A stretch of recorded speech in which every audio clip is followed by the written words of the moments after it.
20 coach वाली देश की पहली वंदे भारत ट्रेन का आज से आगाज हो गया है। ये ट्रेन बाबा विश्वनाथ की नगरी वाराणसी से देश की राजधानी दिल्ली तक जाएगी। हालांकि ये ट्रेन पहले से ही चल रही थी, लेकिन अभी तक ये ट्रेन 16 कोच की थी। देश की पहले वंदे भारत ट्रेन थी, लेकिन अब ये ट्रेन जो है वो 20 कोच की हो गई है। 20 कोच वाली देश की पहली वंदे भारत ट्रेन हो गई है। 20 कोच की होने के बाद इस वंदे भारत ट्रेन का कलर भी बदल गया है।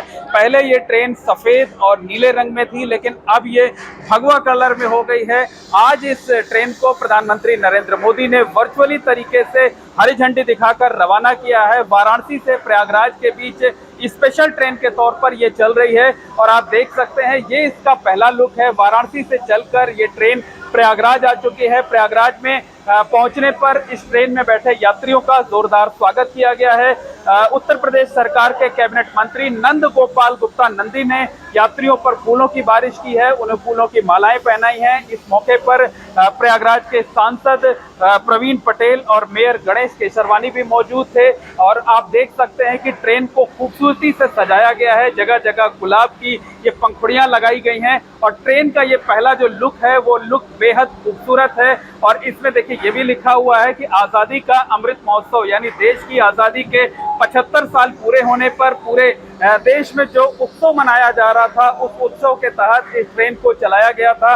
ये देश की पहली वंदे भारत ट्रेन थी। प्रधानमंत्री नरेंद्र मोदी के संसदीय क्षेत्र वाराणसी से नई दिल्ली तक चली थी। देश में अब इन दिनों 100 से ज्यादा वंदे भारत ट्रेनें चल रही हैं। इसके साथ साथ जो है उत्तर प्रदेश की ये 13वीं वंदे भारत ट्रेन है। एक और ट्रेन का आज ही आगाज हुआ है आगरा से वाराणसी के बीच।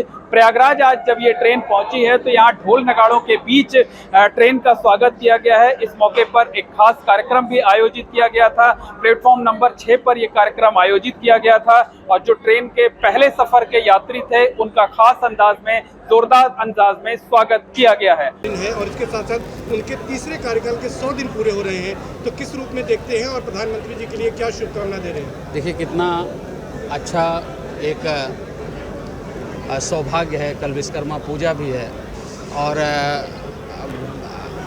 माननीय प्रधानमंत्री जी का जन्मदिन है।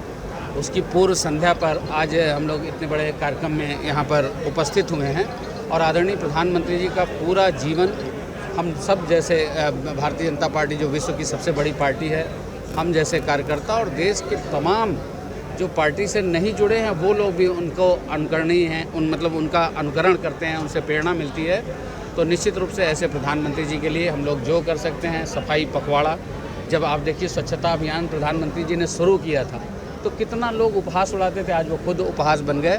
और आज उत्तर प्रदेश रेलवे ही नहीं, जगह जगह जिस तरह से सफाई व्यवस्था और स्वच्छता पखवाड़ा के रूप में और सेवा पखवाड़ा के रूप में हम प्रधानमंत्री जी का जन्मदिन मनाने जा रहे हैं। मैं बांदा का प्रभारी मंत्री हूं, बांदा ज़िले का, तो मैं जा रहा हूं वहां पर रक्तदान भी करूंगा और वहां पर सफाई की भी जो है माननीय प्रधानमंत्री जी की लंबी उम्र की कामना करते हैं और उनका हम लोगों पर हमेशा ऐसे ही आशीर्वाद बना रहे। देश दुनिया में जिस तरह से जाना जा रहा है, आज पूरी दुनिया भारत की चमक और धमक को महसूस कर रही है। पूरे हुए हैं तीसरे कार्यकाल के 100 दिन पूरे हुए हैं। इस पर आदरणीय प्रधानमंत्री जी को पूरे देशवासी झूमकर बधाई दे रहे हैं और उनका जन्मदिन मनाने जा रहे हैं। उनके जन्मदिन के अवसर पर और 100 दिन पूरे होने के अवसर पर मैं पूरे केंद्र के मंत्रिमंडल और माननीय प्रधानमंत्री जी का बहुत स्वागत और अभिनंदन करता हूँ। को सौगात दी है और ये जो पहले से चलाई गई थी 15 फरवरी 19 को, ये 20 कोच की पहली ट्रेन हो गई है और यूपी को कुल 13 वंदे भारत खुल गई है। किस तरह की सौगात है, किस तरह का उत्साह है? देखिए आदरणीय प्रधानमंत्री जी के प्रति देश की 130-140 करोड़ जनता आभार प्रकट करती है कि हम सब के देश का परम सौभाग्य है कि हमको एक ऐसा प्रधानमंत्री के रूप में मिले हैं जो जिनका हर क्षण प्रतिक्षण देश को समर्पित है।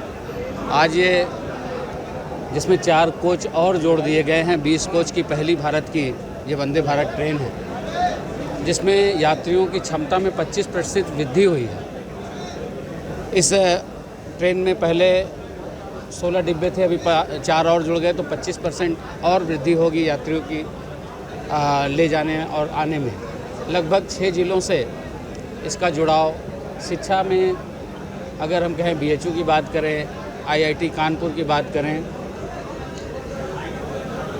इलाहाबाद विश्वविद्यालय की बात करें तो जो हमारे भाई बहन शिक्षा के लिए आते हैं उनको भी लाभ होगा। अगर हम टूरिज़्म की बात करें तो आगरा, मथुरा, काशी, प्रयागराज, कुंभ मेला, इस तरह से बहुत सारी सुख सुविधाओं से परिपूर्ण। और आप देखिए रिकॉर्ड 92,000 करोड़ से ज़्यादा का रेल का बजट इस साल 19,900 लगभग 20,000 करोड़ का बजट। और यहाँ प्रयागराज का लगभग 1,000 करोड़ रुपए से जो विकास कार्य हो रहा है, जो अगले साल तक दिसंबर तक बन के तैयार हो जाएगा। एयरपोर्ट जैसी सुविधा रेलवे स्टेशन पर मिले, ये कितनी मतलब अगर 2014 के पहले सोच से परे था। आज हम यहाँ खड़े होकर के इंटरव्यू दे रहे हैं, आप सब लोग इतने अच्छे प्रोग्राम का आनंद ले रहे हैं और एक बात नहीं है, नहीं तो आदमी मुंह दबा करके भागता था कितनी जल्दी रेलवे स्टेशन और प्लेटफॉर्म से। तो निश्चित रूप से इतना बड़ा बदलाव जो आया है, आज पूरी दुनिया भारत की ओर आशा भरी निगाहों से देख रही है। भारत विश्व की 5वीं सबसे बड़ी अर्थव्यवस्था है। तीसरी अर्थव्यवस्था बनने के लिए हम ठोस कदमों के साथ तेज़ी से आगे बढ़ रहे हैं। उत्तर प्रदेश में जहां केवल 2 एयरपोर्ट थे, आज 17 डोमेस्टिक, 5 इंटरनेशनल एयरपोर्ट वाला देश का पहला राज्य होने का गौरव प्राप्त हुआ है। सड़क की बात करें तो 4 लाख किलोमीटर का सड़क का, अगर हम रेल नेटवर्क की बात करें तो 14 से लगभग 16,000 किलोमीटर रेल का नेटवर्क, निश्चित रूप से 1135 किलोमीटर हमारे पास नदियों का किनारा। तो हमारे पास बहुत सारी संभावनाएं हैं और उत्तर प्रदेश 2017 से 2022 में उत्तम प्रदेश बना है, अब सर्वोत्तम प्रदेश बनने की ओर अग्रसर है और भारत विकसित भारत बनने की ओर अग्रसर है। एक सवाल दे दीजिए।